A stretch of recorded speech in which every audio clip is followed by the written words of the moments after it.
1 Samuel chapter 18.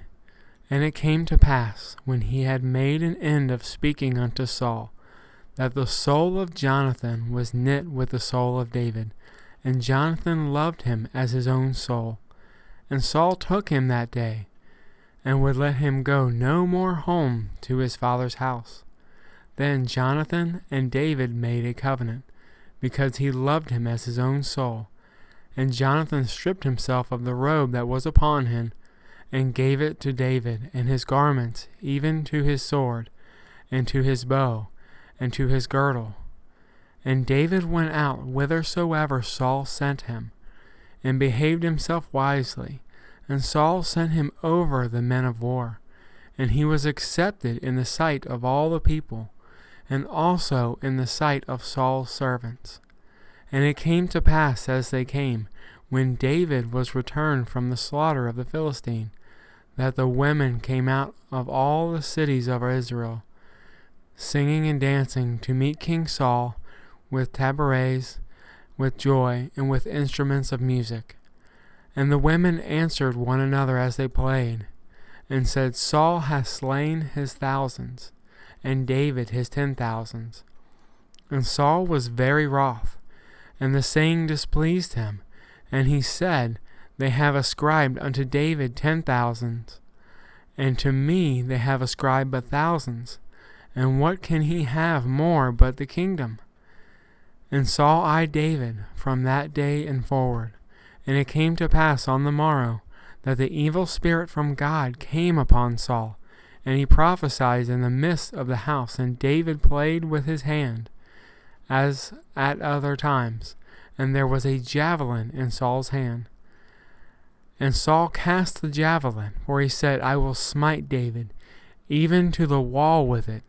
And David avoided out of his presence twice. And Saul was afraid of David, because the Lord was with him, and was departed from Saul. Therefore Saul removed him from him, and made him captain over 1,000. And he went out, and he came in before the people. And David behaved himself wisely in all his ways, and the Lord was with him. Wherefore when Saul saw that he behaved himself very wisely, he was afraid of him. But all Israel and Judah loved David, because he went out and came in before them. And Saul said to David, Behold, my elder daughter, Merab, her will I give thee to wife. Only be thou valiant for me, and fight for the Lord's battles. For Saul said, Let not mine hand be upon him, but let the hand of the Philistines be upon him. And David said unto Saul, Who am I, and what is my life, or my father's family in Israel, that I should be son-in-law to the king? And it came to pass at the time when Merab, Saul's daughter, should have been given to David, that she was given unto Adriel the Mahalalite to wife. And Michal, Saul's daughter, loved David. And they told Saul, and the thing pleased him.